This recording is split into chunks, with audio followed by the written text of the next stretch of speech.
Well, here's news for you. I had just done a 10-minute video and it wasn't playing. So I'm going back to the top. And welcome to Evergreen, Colorado, where it is deceptively sunny. And I've been interrupted while trying to make this video maybe 4 or 5 times. There's a phone call coming in right now.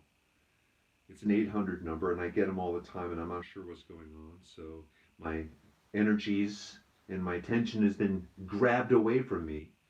I want to reach into your phone view here and shut up. It turned off. Okay.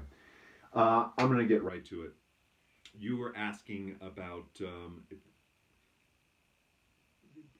when you find a song that you really love, and do you actually go in and look for other songs or other albums from the artist? Um, there was a time back when I was like 16, I heard a song on the radio, Miracles, from Jefferson Starship, and I went and bought that album. And I was totally disappointed with it. It was like, oh, this is just schmaltz, which kind of set me up for really despising Styx and REO Speedwagon and all that other, highly produced crap from the late 70s. I can't stand that stuff. Corporate rock, I think that's what they called it. So, that was the first time that I had actually bought a record and was totally disappointed. And I know that it led to me not buying other albums from singles that we heard on the radio. But I did go and buy, I bought the Klaatu album because I heard something on WDIZ and I said, well, that's cool. And then, of course, I had read the article in the Orlando Sentinel that, is it possibly the Beatles? God dang it. I hate that stuff. But I fell for it because I was, 16, 15, 16, like that. And I like that album, but regardless. I try not to be persuaded by hearing one song by somebody to go and, become a fan, which I really despise that word, by the way. The word fan these days is just so, it's contemptible. It's just like, you're a fan because you signed up for somebody's email letter from Reverb Nation? No. So I don't sign up for anything and I don't subscribe, and I just because of that. Following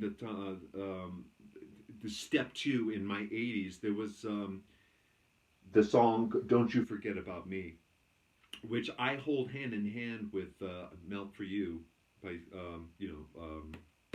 Modern English. I love that song, and this is 1985, I guess, because of the movie, but, or is it 84? So I went out and tried to find albums by the band and tried to find the song, and I didn't even know what the song was called. So I ended up with 3 or 4 cassettes of Simply Red. I bought it and I said, well, it's not on there. I bought it, it's not on there. I bought this one, it's not on there. So I have the discography of Simply Red that I don't like. I listened to them all the way through once, and I still have them in the cassette vault. But until I realized it was Simple Minds. So, that was a year or 2 later. So that was the other time I got burned by looking up somebody. Okay, well, I like that song. Simple Minds, Simply Red. So there was a song in the 90s. No, it's not the 90s. It's more recent than that. It's a guy named Sam Roberts, and he had a song called Brother Down. And I loved that song. It's rhythmic, but it has a lot of the same kind of chord changes that I would really be attracted to. But that was a song that I found on, iTunes that was playing with my, Jimmy Haber, radio station. It's got stuff that they compile that's like your genre is what it is. But I found him on there. But I never saw anything else from him, and I never could be bothered to to look up anything else. So that's kind of my modus operandi now. So I don't really do that. I'm not a big fan of music in a weird way. As far as I appreciate what is accidentally brought to my attention, but I really don't go suss out anybody. Um, with the exception of maybe the Brian Jonestown Massacre. That was a band that I heard on that CMJ magazine, College Music Journal magazine from the 90s. And I had heard Anemone from Brian Jonestown Massacre on one of those discs that came with the magazine. It was, no, not the Plexi disc, it was a real CD. So, and I still have a lot of those CDs around. But I went and I bought an album from them, and I guess it's '97 or '98.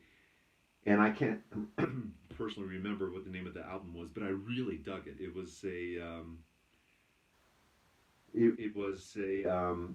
sloppily drug influenced album. But what I had found out later on was that the lead singer Anton Newcomb was in such a heroin withdrawal and problem with heroin that another member of the band, Matt Hollywood, kind of stepped up to the plate for that album, which I think is their third. And it was kind of Matt's influence on that album that I really appreciated. So I never bought another album, but because of iTunes, I listened to them and I would take a chance on listening to an album and maybe buy singles off of that. So that's might be the exception to the rule. But there's so many things from Brian Jonestown Massacre, from like the noughts into the teens. Even recently, they have they've influenced me. This is the best way to put it. They influenced me to the extent where like songs like Lilac and Jane Stare at the Sun exist. Not copying or not copying anything from them or trying to steal, but so they're still a big influence on me, and that's probably the only thing left that when I know that they're going to put out a new album or EP. They've been doing this for since 1995. They have a discography that just goes back on. I still find things, but I think I just don't want to get burned out on them. I tend to get burned out when I listen to my stuff. See how that kind of worked in? Um, I listen to the three albums from the teens that to the extent where I don't listen to them very much anymore. I become awash in remembrance of of where I was, how where that was, how that was recorded. But it doesn't really matter. It only matters to me. So I've kind of like I over listen to them. So I don't really listen to them. I don't listen to like No Pants and Float Your Boat, and I think that has more to do with the lack of genuineness. I'm not really emotionally, intellectually, or attached to those songs in any way. So I don't listen to those, and of course they don't exist in any real physical form. I mean, I think I do have cassettes with a lot of that stuff from the early '90s on it, but in as far as being able to grab the 8-track tapes that from the Fostex, I don't have the machines anymore, and I just don't have an interest in it.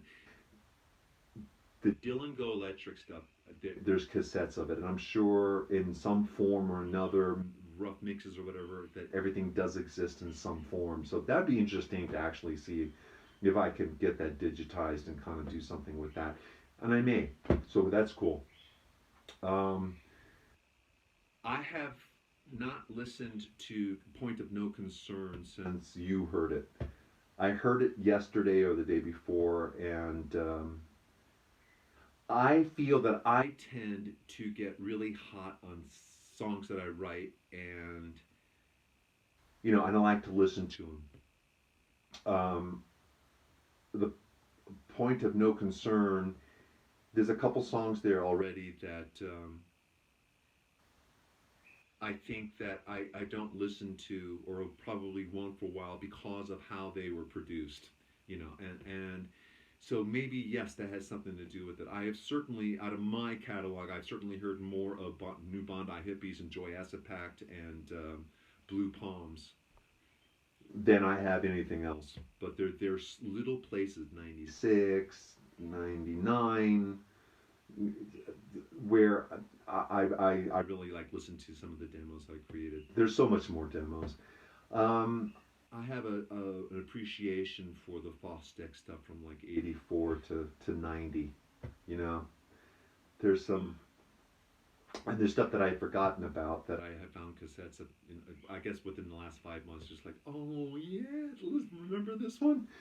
So there's that. I appreciate it maybe because it's so far back, and it's really listening to me to myself in my 20s. So that's interesting.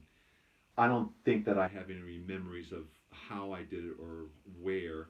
A few I do. Um, I was thinking about a few months ago about this new SASP thing we're doing. It's like, wouldn't it be interesting rather than just taking it for like, okay, I can do a 10-song record, but I could put out a triple album. I could do anything I want to do, but maybe just for the aspect of getting stuff out there more often, that kind of that makes it interesting. I mean, maybe like a end of the year best of a compilation of like 5 EPs we put out. Maybe do another one, and do another one. Like, say to yourself, you're going to do 2 or 3 more in 2025. It doesn't have to be in any kind of production. I think we've already been through that. It doesn't have the production value is what I mean. And maybe like next December, put everything together at your favorite, like 8 or what have you, or maybe that's where the albums come out of. We do these kind of like throwing pebbles into the ocean, actions, and then we dive in and find any pebbles that shine from the bottom of the sea. My metaphors, I don't know. Anyway, I'm going to try to keep this shorter. I hope I grabbed everything. I am about to work on. I have a title, but I don't want to wreck it because I'm not sure of how I got the title is going to make any sense to anybody. I'll explain it in another video. Good to hear from you. I did spend 25 minutes with you, but evidently I wasn't recording. This is old people behavior, and it scares me. It scares me. Oh, this is the other corner of the room. I promised you. I wasn't gonna make you look at my ugly mug for so long, but this is like all the physical Jimmy Haber project stuff that is not just like a CD. This is stuff that was given to me or I put up. This big thing back here was going to be the backside of Blue Palms. I created it, and I think each one of these things is like 9 inches, so it's a massive thing. And these were T-shirt designs right here for Blue Palms. This is the poster for Joy Acid Pact and New Bondi Hippies available. And and Keel gave me a couple of the CDs broken down with the covers and with the the disc art. I wonder if I'm ever going to put out a real CD again. I just don't know. Maybe that CD will fall into line with what I just said to you as far as like best of the demos. I don't know. Maybe. But I definitely want to differentiate like my production things as opposed to my home things. I'm not sure how to do that yet. But anyway, I'm going to go. I got to, I guess, feed the birds because I don't know if you can hear them, but they're twerping like, did I say twerking? Anyway, I'm joking here. I love you. I will talk to you soon. I don't even know how long this is. It's 15 minutes right now. I'm trying to keep it short. Take care. Love you.